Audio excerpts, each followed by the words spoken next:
Good morning, and you're very welcome to this morning's Signpost webinar, which is brought to you by Teagasc in conjunction with our partners, Dairy Sustainability Ireland, Food Drink Ireland, Skillnet, and National Rural Network. This morning, we're joined by Tom Houlihan. Tom is a forestry specialist with Teagasc based in Killarney, and Tom will be talking to us about all things forestry, about opportunities to bring forestry onto the farm, the benefits of doing that, and the ways to potentially go about doing it in the best way for individual farms. Good morning, Tom. Good morning, Pat and colleagues. We're also joined by Catherine. Catherine, you'll be helping us with the questions later on. And just to remind you, if you have questions, to put them into the Q&A. Tom, it's a lot has been talked about forestry, increasing our levels of forestry for climate, for water quality, for biodiversity. They have a significant role in all the environmental challenges that we're facing. But the reality is we're not getting huge levels of uptake of forestry. Is it possible to change that? Yes, I think it is, Pat, but there are a number of challenges out there that must be met, and also, as you say, opportunities. And I think it's partly as well about maybe building confidence with landowners and farmers in terms of the benefits and opportunities, and re-engaging.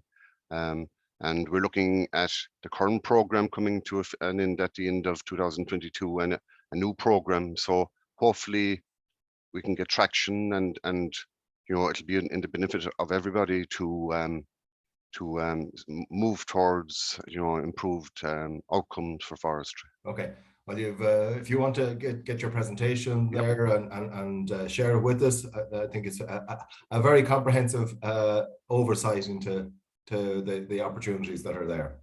Good morning, ladies and gentlemen. My presentation today will outline some of the current work carried out within the Teagasc Forestry Development Department. It'll look at options for forest and woodland creation, some brief results of interesting recent surveys, and a look at the status of the new forestry programme and measures proposed in the CAP strategic plan involving integrating trees on the farm. So without any delay, I'll move forward.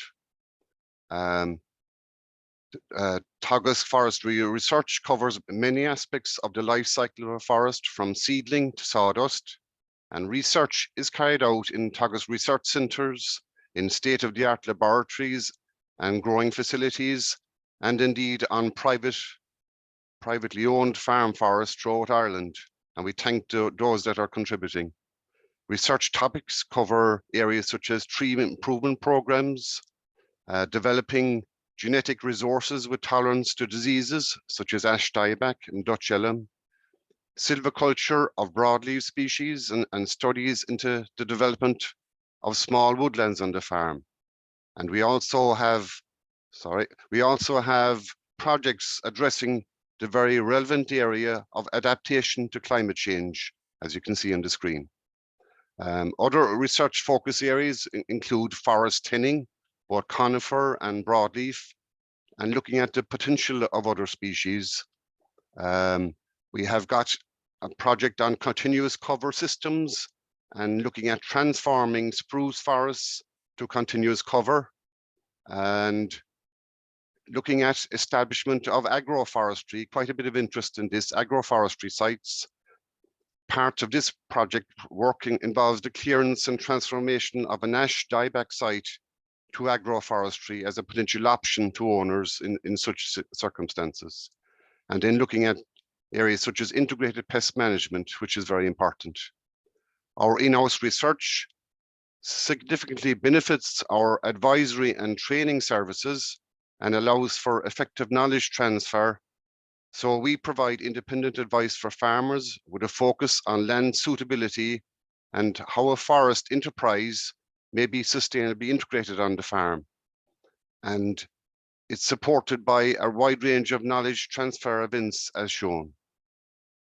And not forgetting Teagasc in Ballyhaise, and the college in Ballyhaise is an important resource that we are also aligned to For the forestry sector, it has provided forestry education since 1988 and offers full-time QQI accredited level 5 and 6 courses, short courses, and has been very valuable in hosting national events.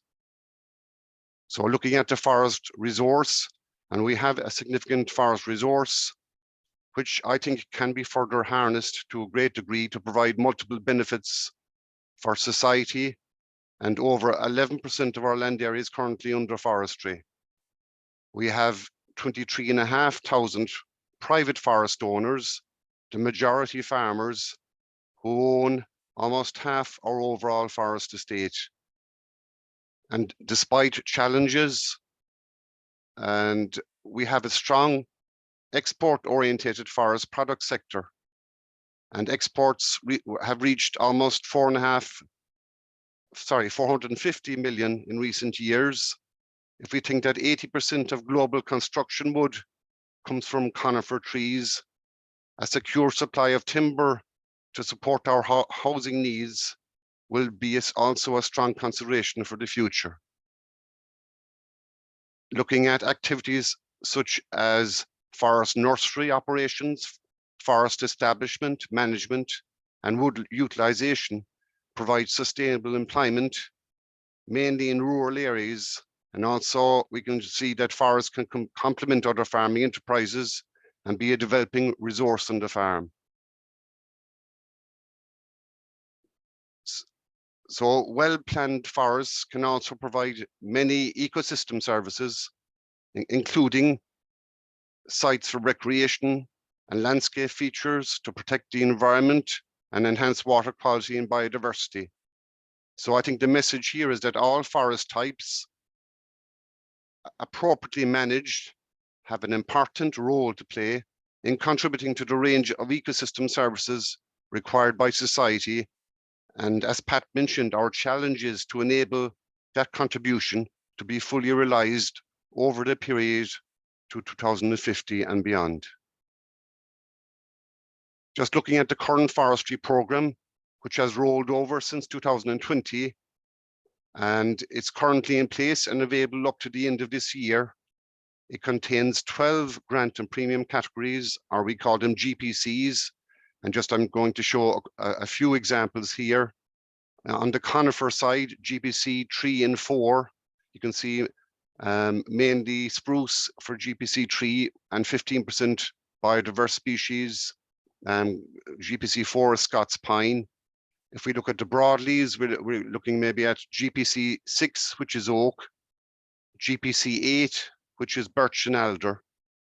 And then we've got other categories such as native woodland, which is GPC 9 and 10, quite a bit of interest in that in recent times. And also GPC 11, agroforestry. And you may have remembered, regular viewers may have remembered a previous webinar on agroforestry by the members of the Irish Agroforestry Forum, who are promoting different configurations of trees in the farm, including agroforestry.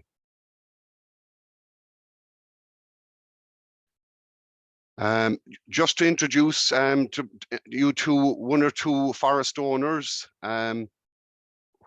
particularly we have Cathal and Rita Rudden, who are the current winners of the RDS Teagasc Farm Forestry Award, and a couple of minutes of a video here just to hear their story of how they integrated trees in the farm.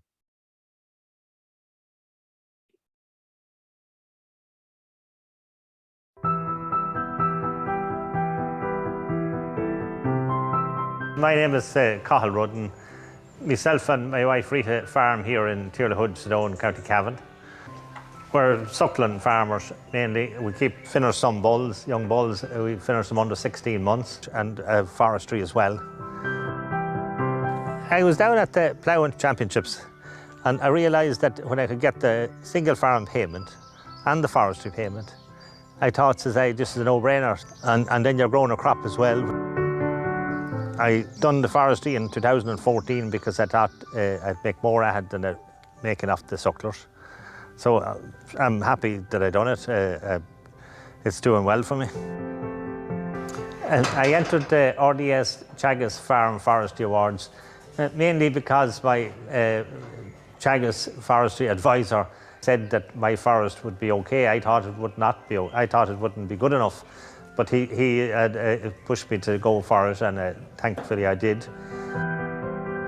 I am a member of the IFA in Cavan, and I am the forestry rep for Cavan, probably 4 or 5 years. I am also a member of the North Eastern Forestry Group, which covers Louth, Meath, Cavan and Monaghan, and I'm on the management committee. We work closely with Teagasc. We run events. It's very interesting, and you learn a lot about the forest and how to look after it. I'm delighted went for it because to get the first prize on the RDS Teagasc Farm Forestry Awards, I was astonished to win it. I couldn't believe it. I'm delighted to went for it.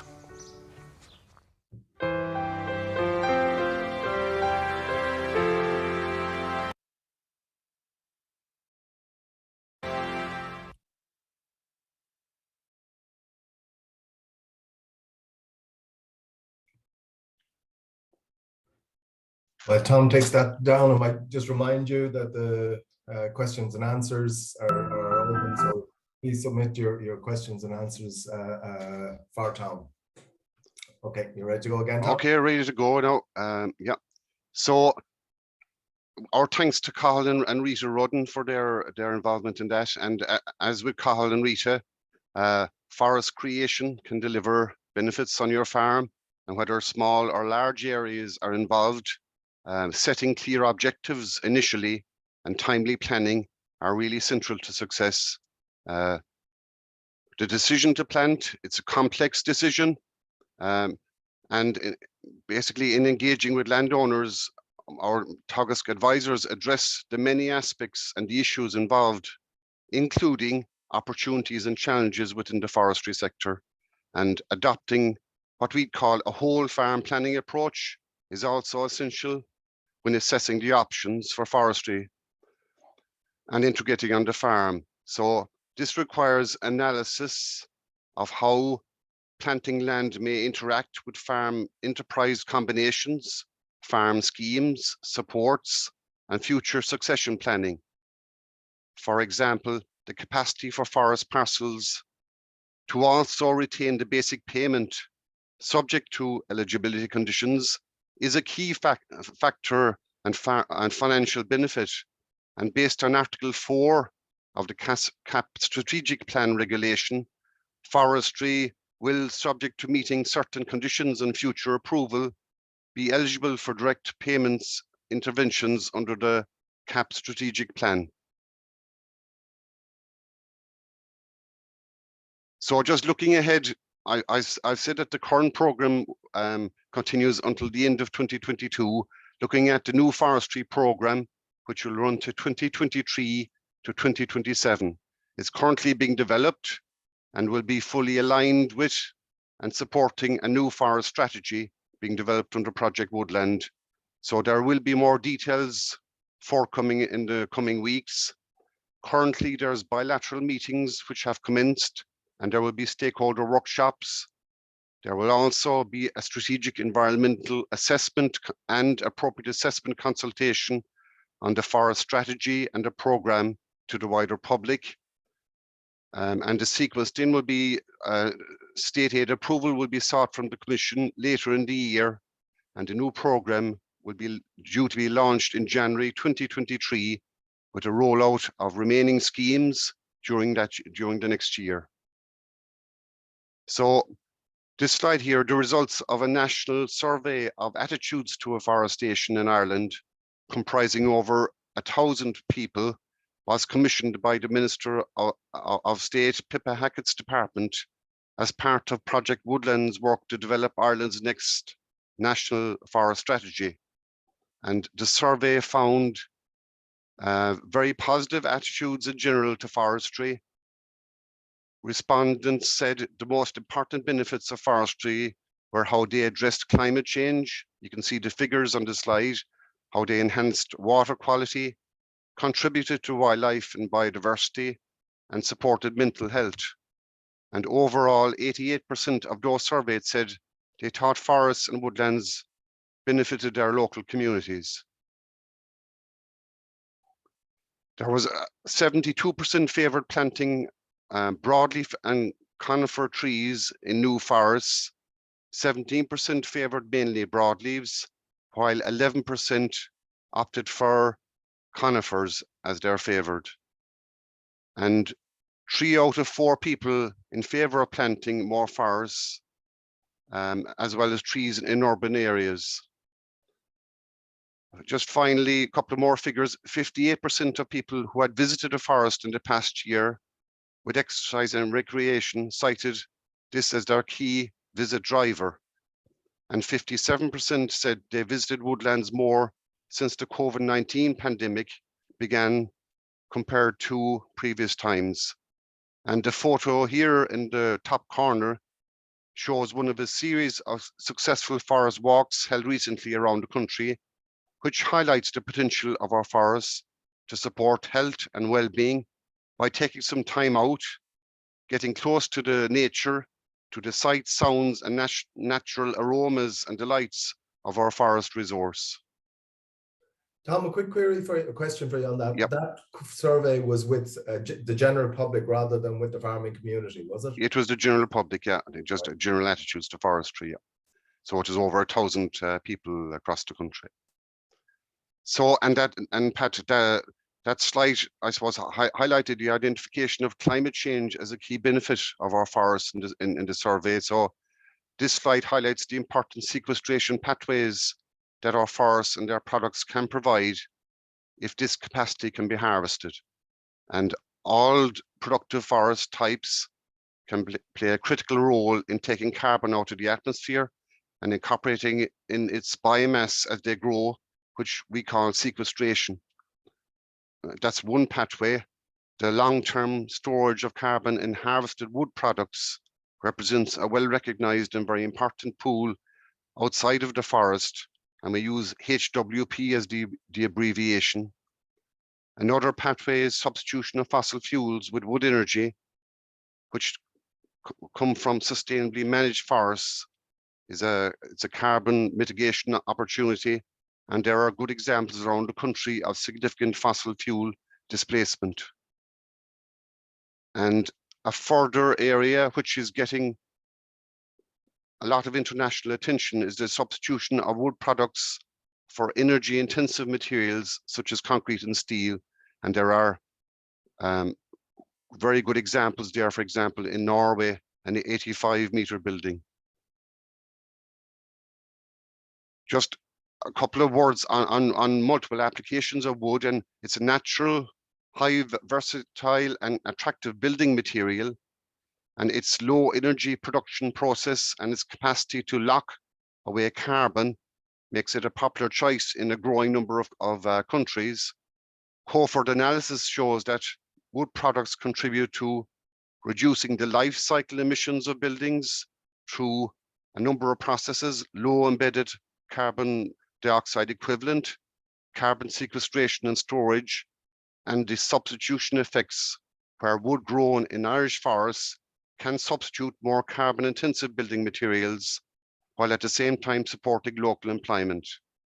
At the moment, house building in Ireland is mostly low rise, with timber frame accounting for just over 20%, which is low by European standards. And Coforth analysis shows that increasing the use of timber frame and adopting new engineered wood technologies, such as cross-laminated timber for higher rise applications, has the potential to reduce emissions by up to almost 3.5 million tons by 2050. Again, this is a reminder here, it was probably covered in previous webinars, but it's looking at the whole idea of woodlands as benefits for water, and native woodlands adjacent to watercourses, which we term riparian woodland, can offer a mechanism to protect suitably located but vulnerable water bodies from threats such as nutrients and sediments as overland flows. And this overall feature may, in suitable and targeted areas, be an option to protect watercourses by breaking the pathway from the source of nutrients or sediment before they can reach the receptor water body.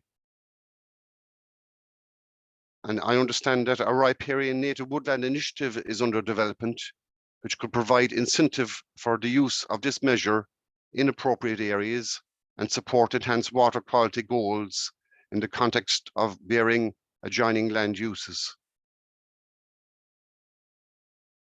So on the 5th of April last, enabling legislation was signed into law, which introduces an exemption for new forest creation in certain circumstances.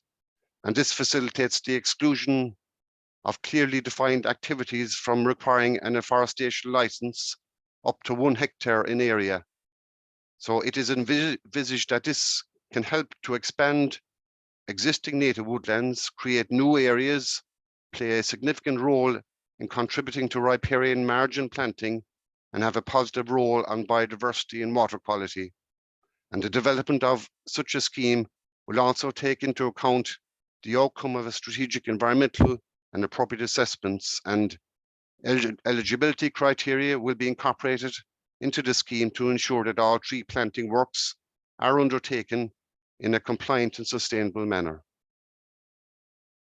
The following couple of slides present initial results from a very relevant and current PhD project, which is investigating farmer attitudes, perceptions, and willingness to plant trees and adopt agroforestry practices by Welsh scholar Rachel Irwin, which is supported by Teagasc and UCD as partners.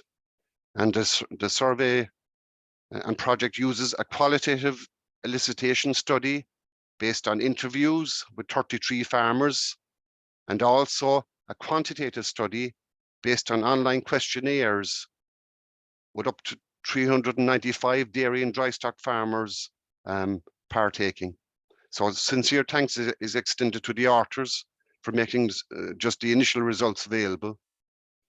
If we look at the intention to plant trees in the future, farmers' attitude, which is informed by behavioral beliefs, and you can see the type of statements. In my opinion, planting trees on my farm is good for the environment through sequestering carbon and protecting wildlife, and also another element of outcome evaluation. I think it's important to plant trees on my farm to increase my income. So attitude had a direct effect on intention, which wouldn't be surprising.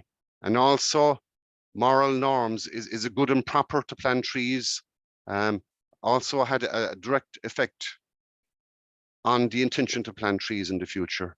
If we delve a bit deeper and a step further, and we look at what's termed subjective norms, these are the effect, for example, of important influential people. They were shown also to directly affect both attitude and moral norms. And subjective norms would be informed by normative beliefs, such as the people whose opinion I value would want me to plant trees on the farm, and also the motivation to comply. So planting trees on my farm is up to me. So if we just look at these subjective norms and look at one of the results slides with regard to these subjective norms, this slide shows a scaling of influential people as selected by participants during the study. It should be noted that participants were able to select one or more options from the list on the table. And we see that family members, other farmers, and close friends are high up on this table in terms of being influential people. And Teagasc is also prominent. And mid-range in the table would be policymakers and forestry companies. And you can see the list down along. So interesting results there in terms of influences that affect attitude. And the final results slide indicates participants' intention with regard to location of trees for planting. And again, participants could select one or more options according to their preferences. And again, interesting locations along field boundaries had the highest frequency. This was followed by marginal or less productive lands. Also, locations along watercourses and in forestry parcels, which provide some interesting insights. We can see that the percentage, the lowest percentage was 11%, which had no intention to plant trees on their farm over the next number of years. So the final couple of slides will endeavour to give a flavour of proposed tree planting measures within the draft strategic plan, both for Pillar 1 eco schemes and Pillar 2, the Agri-Climate Rural Environmental Scheme. And it must be stressed that practices or measures outlined in these slides are subject to agreement with the European Commission. And the new CAP strategic plan is structured around the achievement of 3 general objectives as set out in the EU legislation. So just looking briefly at eco scheme, which is funded under Pillar 1, and the eco scheme is mandatory for member states, but it will be voluntary for farmers, and farmers will be able to opt in and out annually and may opt to change practices annually as well. So in terms of tree planting schemes for tree planting related measures for eco scheme, under agricultural practices 1, which is space for nature, it is proposed that forests and woodlands can contribute towards eligibility, but the extent and the criteria are under current negotiation.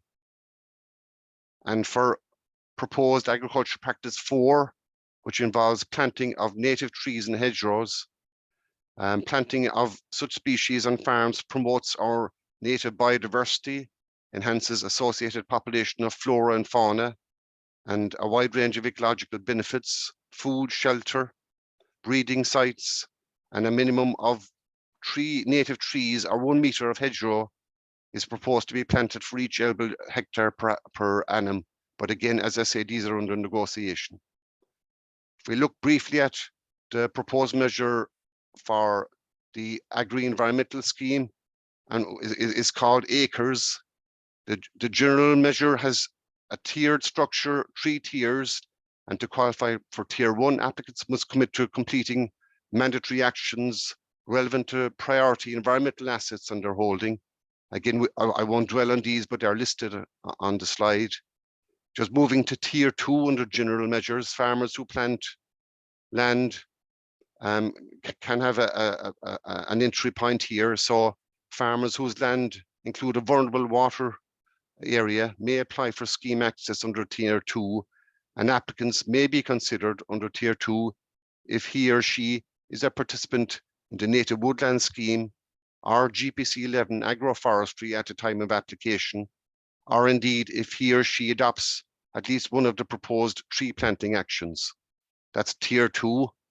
Just a quick snippet on tier 3, which are tree-related actions, and all other farmers who undertake a range of appropriate actions selected from a list of general actions to address local and farm-specific environmental priorities.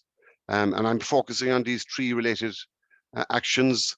So there's planting trees in rows, groups, or parkland, which can create new habitats. Planting trees in riparian buffers is a second action. A third proposed action is tree belt for ammonia capture at a farmyard level. And the fourth action is traditional orchard, again, which would have been included in previous agri-environmental schemes. Finally, just a plug at this stage for the latest RDS Forestry and Woodland Awards. They're Irish national awards, which they've been recently launched, and they're open for entry up to July the 31st. We've seen the most recent winners as Cathal and Rita Rudden, and there are 3 categories to select: the Teagasc sponsored Farm Forestry Award, Production Forestry, and Community Awards. Very attractive prizes for each category. The winner getting €2,000 and an RDS silver medal and perpetual trophy, with the runner-up getting €1,000 and certificate of merit. And application forms are available at the RDS contacts shown there, with also information available on our website. I would just like to remind viewers of the range of advisory supports from my dedicated colleagues in Teagasc, who cover significant advisory areas around the country, And this work is supported and underpinned by our hardworking research staff. And there are plenty of ways to keep in touch. So I'll finish it at Pat, and thanks everybody for tuning in and listening. Okay, thanks for that. Very interesting, and I suppose what we're seeing is a variety of possible ways of entering forestry now coming down the line in the various schemes, and I suppose some very positive outcomes of some of the survey work that was done there. And I suppose one of the questions that particularly the second survey begs, where I think it was it only 11% said they don't see themselves planting trees. What are the issues there? Is it more now about promoting the options that are there and getting rid of some of the what are seen as the barriers to forestry? What are the priorities from a policy point of view to try and get those 89% to actually get some forestry onto their land?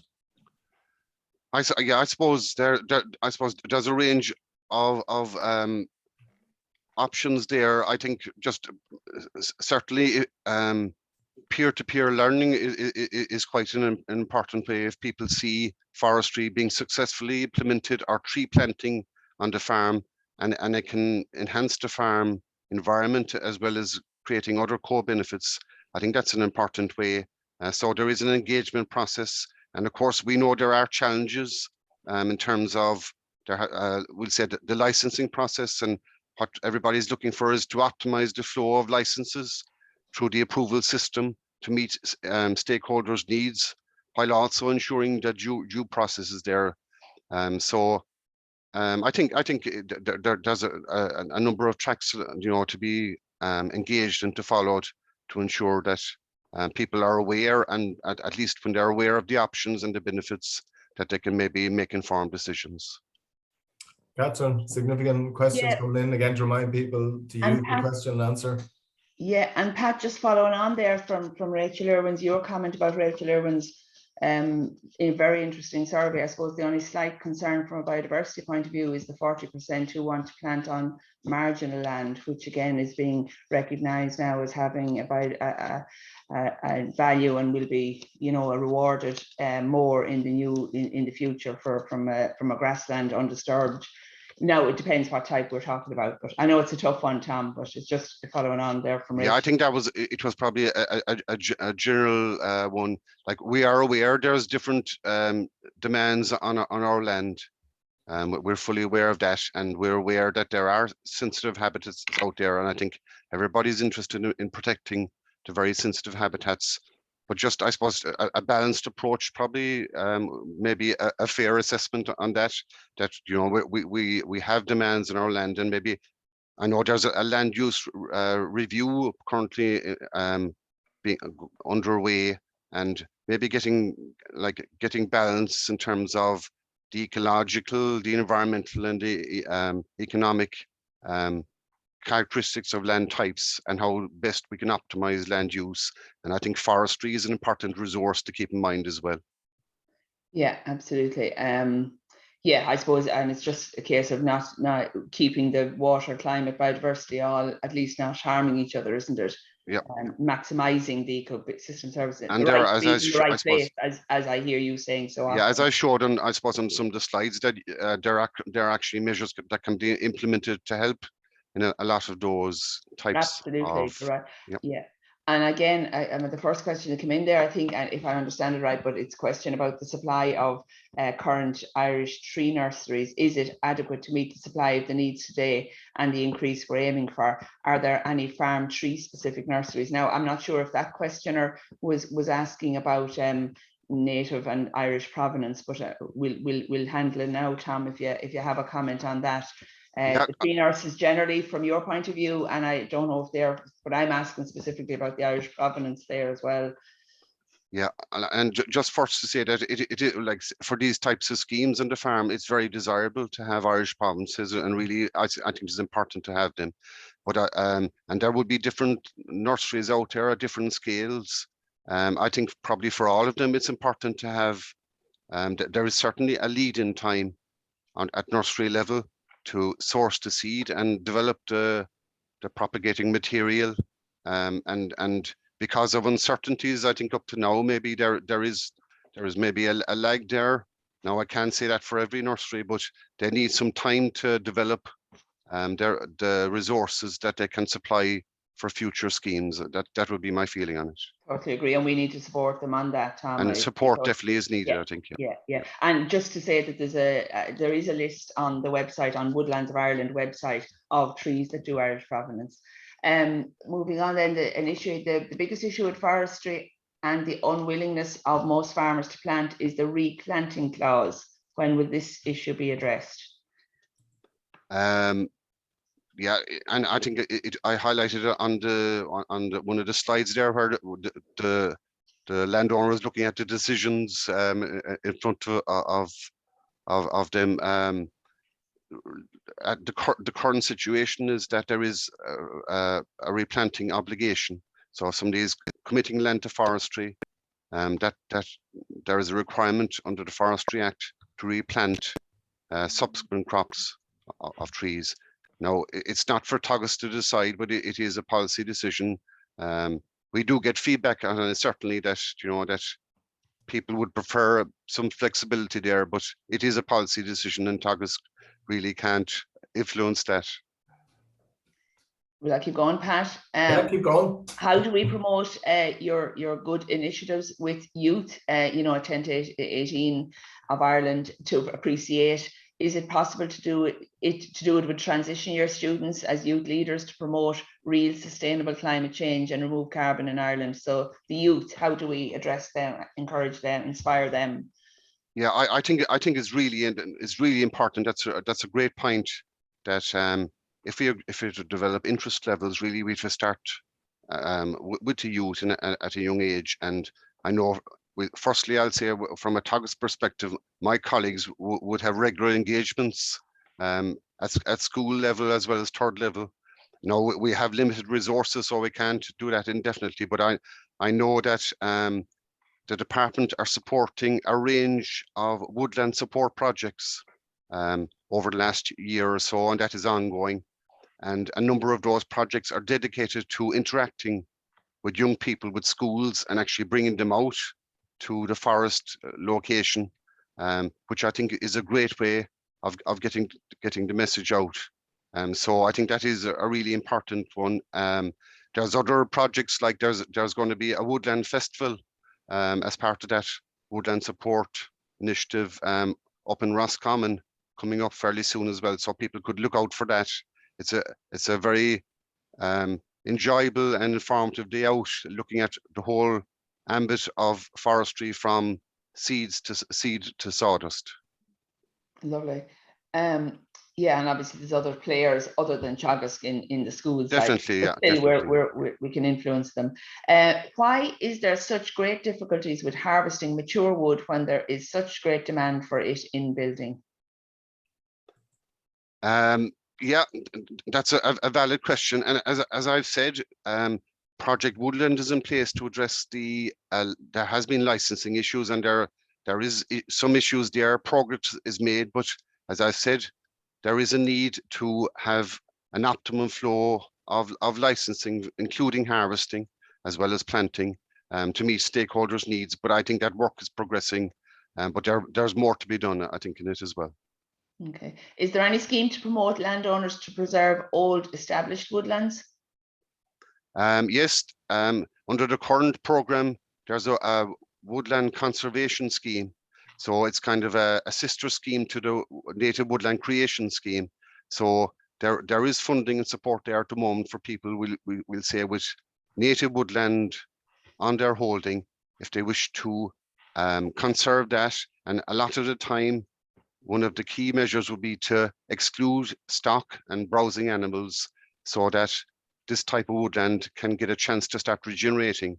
And I've seen in the Killarney area in the past, where stock and browsers are excluded, that can be a huge turnaround in a short period of time in terms of natural regeneration getting a chance to go through. So there is funding there in terms of grant aid, and I think up to now it's been 7 years of premium under the Native Woodlands Conservation Scheme.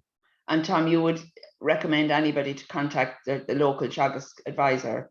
Yeah, our advisors, which were on the map that I showed towards the end of the presentation, they're, as I said, they're based around the regions, and they can provide a lot of advice for owners, and there is a limited capacity to do visits as well, you know, but you know, we'll provide every support we can in terms of owners, in terms of giving them the information maybe that can help inform decision making. I suppose a related question, Tom, is I know you're doing some research on continuous cover forestry. Where is that research going, and is there a prospect there for, I suppose, avoiding the full clear fell in our management systems going forward? Yeah, the project on transforming, we'd say, for example, Sitka spruce. Sometimes we think of continuous cover as maybe referring to broadly species, but it can refer to any species.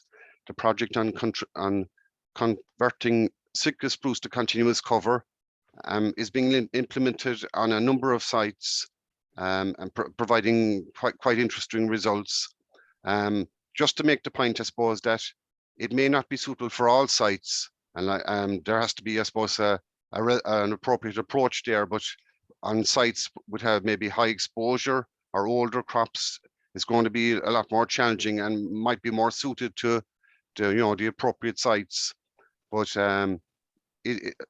there has been some training initiatives out of that as well, and also there is a current continuous cover scheme that forest owners can avail of, and hopefully that will be continued into the new programme. Okay, Catherine? Yeah, one of the climate change mitigation initiatives is to re-wet grasslands on organic soils. Would tree planting or forestry be a viable alternative on already drained farmland? How does it compare for climate, for carbon? I think our colleague, Dr. Gary Lanigan, outlined fairly clearly that we'll say some of the peatland soils that are currently emitting quite a larger volume of carbon can benefit from management of water table, and that will definitely be appropriate on maybe on some of the more suitable peats for that measure. Forestry can also be considered on certain peat types.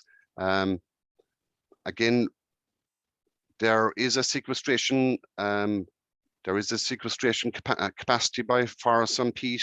There may be some emission as well in terms of, depending on the peat type and the drainage requirements of it. So that would be more site specific. Yeah, I think quoting from Gary, there are a lot of peatland sites where I suppose forestry went in that it probably wasn't particularly appropriate, and I think there will be less focus on forestry in those areas, because what you're trying to do is raise the water table to protect the carbon that's there in the soils and in the peatland. And if you put forestry in effect, what you're doing is the roots of the trees provide a drainage. So you're bringing down the water table again, and leading to a situation where in a lot of cases where you have high emissions. So I think, in fact, it's not going to be a broad solution to put forestry into those, but more to revert or to keep them and protect the peatland nature of those sites. And maybe more, you know, maybe site specific, that maybe certain situations, I'm thinking, you know, we'll say native woodlands could have a positive influence, but again, it'll depend on the situation and depend on the peat type.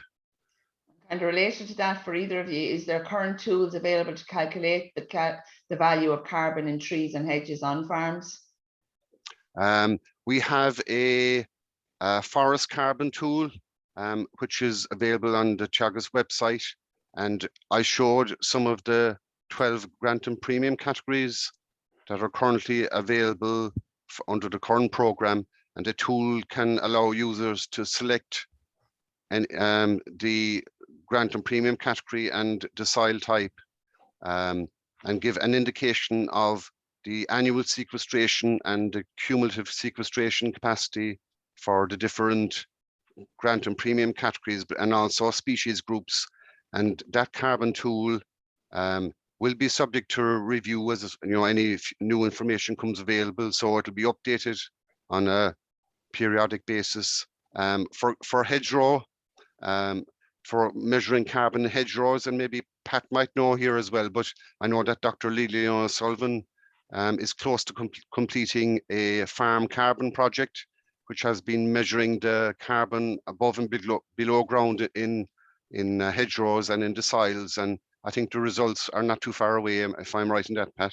Well, Catherine was out with Lillian last week in service training, so you might have a better insight on it, Catherine. Yeah, she has superb work on kind of estimating the value of carbon from hedges. I think it has to be put together into the national map to go with Stuart Green's work on the length of hedges. But basically what I got from her was that, dense hedges and volume is important. So it ties in 100% to my management practices. But as with regard to a figure overall, not. And she always stresses it's change that matters. It's change in stocks. I think that ties in with what you do. Can I come back to another question from Northern Ireland? Interested in the ambition to use tree planting to mitigate ammonia emissions? Can either of you say something about the science underpinning this? Well, maybe my limited knowledge, if I put my hand up and say that, tree species, in particular tree species, can be very good at actually, they can scavenge the nitrogen coming off from ammonia emissions and be quite useful. And it has been used to an extent. There is certainly some. There's research available. I'm thinking of, I think Beasley et al. 2014 have published papers, and there's others there. The idea would be that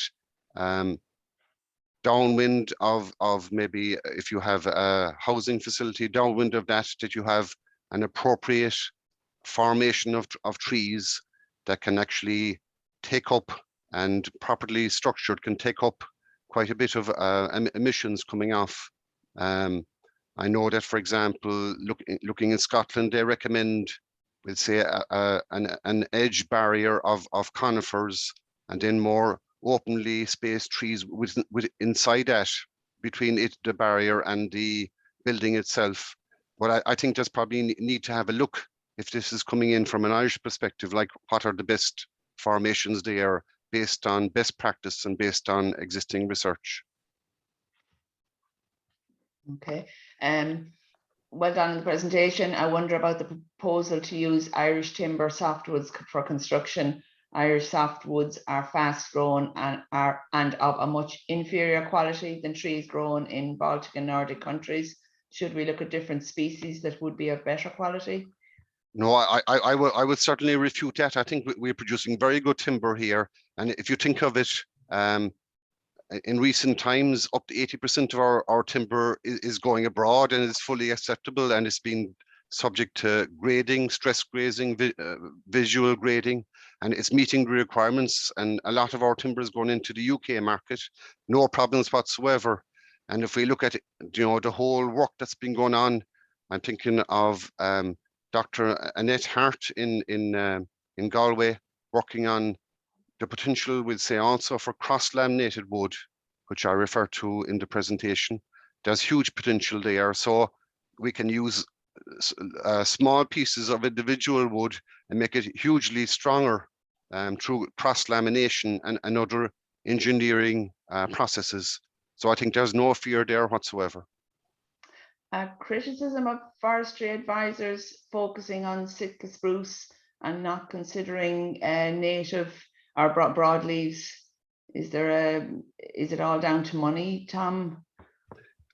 Are you saying there somebody has one example? Okay. Let's say. Yeah. But, well, look. a general point. Are we too focused on? Okay. No, I think if you look back through my presentation, just as an example, I think I'm trying to get a very balanced approach here. If you look behind me, you see a nice birch woodland that's growing in Tipperary. I wouldn't say that whatsoever, because at the end of the day, and if we looked at the video of Cathal and Rita, what they have done and what a lot of owners have done in Ireland, they're looking at the financial side of things, which is a necessity, but also they've put in other species like oak. They've mixed species, and that's happened quite a lot around the country. So there is an awareness by owners that, you know, the environmental side as well. I think Sitka spruce has its place, and I think it's going to be very necessary. As I've said, people probably don't realize that if we're building and meeting the ambitions of our requirements for the next decade in terms of housing, 80% of the timber used in housing is coming from conifer crops. So I think there is a need maybe to definitely have the right tree in the right place, but I think we need to have a balance. And if we look at other countries, they take an approach where there's conservation forestry, there's productive forestry, and there's also a matrix of maybe conservation with some timber production. And I'm just thinking of the Canadian triad model, where they use that. So I don't think, you know, there's a need to focus on all different types of options, but at the end of the day, our remit would be to provide the range of options and the range of issues for owners. And what we try and do is let owners make informed decisions. Yeah, are payments to farmers on a yearly basis for the duration of the growing period, or until harvested, or how long do payments last? This is I presume the forestry premiums. Yeah, I assume so. Yeah. So okay, so within the current program, there was grant aid available to cover the majority or all of the costs of establishing a forest, and the grant is separate from the premiums. The grant is paid in 2 stages: 3 quarters after planting, another quarter after 4 years of successful establishment. But the annual premium payment starts from year 1 and would be paid annually up to year 15. And the premiums would be income tax free, but subject to with the likes of the USC and PRSI.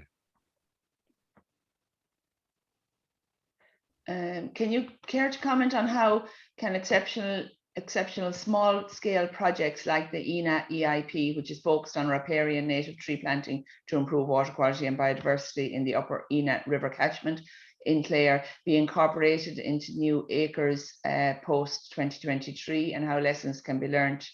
So I suppose, Pat, that's maybe more one for you about how good small scale projects. Yeah, and I suppose that's the purpose of those small scale EIPs, and we've a significant number of the longer term ones and some of the shorter term ones, and how we incorporate them both into I suppose the agri-environmental schemes like acres and the various forestry schemes, and try and make sure that we have consistency between those schemes, but also how we use them to learn what is best practice at local level and try and influence farmers with what can be best for environmental outcomes. And I think the importance of those EIPs has been recognised and will be extended and increased resources to those in the new CAP. But it is very important, and you've done, I think, quite a bit of work in this space as well yourself, in terms of bringing together the learnings from those EIPs so that people can see what of merit can come from those into those broader schemes.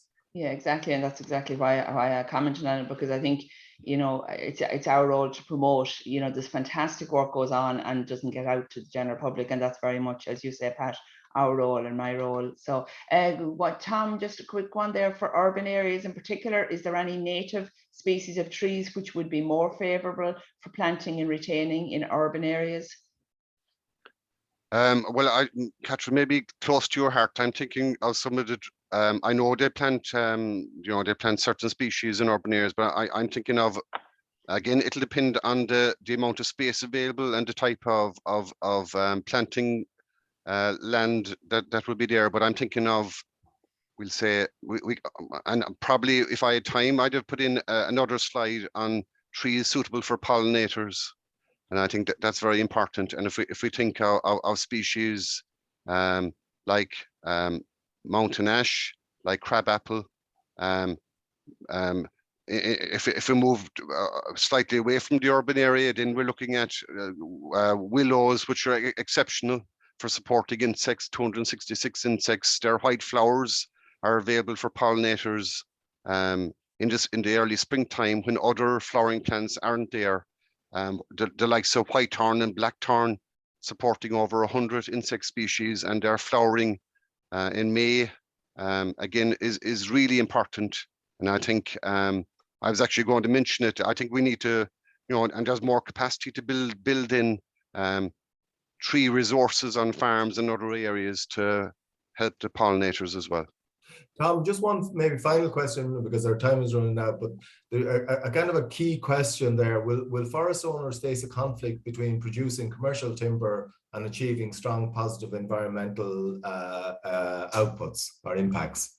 No, I don't think so at all, Pat, because we'd say if you look at a forest timber crop that's been developing over time, if we look at, we'll say, operations such as opening up the crop in a tinning practice will help bring in some more biodiversity. It must be remembered as well that for quite a number of years, all new timber crops incorporate 15% open area, 15%, which also includes, we'll say, retained habitat, edge, future access routes. So there's what we call areas for biodiversity enhancement, and they also incorporate at least 15% broadleaves. I'm not sure what the ambition will be in the next program, but we can actually implement measures within existing forests as well that will help in terms of the overall biodiversity. So I don't see conflicts. I can see commercial and other forests living happily together as long as they're well planned and sustainably managed. Okay, I think we're going to have to leave it there. There were a number of other questions and a number of other comments thanking you for the clear presentation, and a couple of invites, I think, there maybe for further talks that we might follow up on. So thanks very much, Tom, for your presentation. Thanks, Catherine, for the questions. Next week, we have Donal Patton, and Donal is a farm manager in Ballyhaise College. And you may have seen we have an open day coming up in Ballyhaise College, but Donal will be talking about a key issue of reducing the nitrate surplus on intensive dairy farms. So with that, and thanks to Yvonne and Mar and Andy Boland, we'll leave it for this week. Hope to see you next week, and maybe enjoy a little bit of rain in the meantime, because certainly for us in the southeast here, it's badly required. So hopefully we can enjoy the diversity of our climate. So thanks very much, everybody. Bye-bye. Thank you.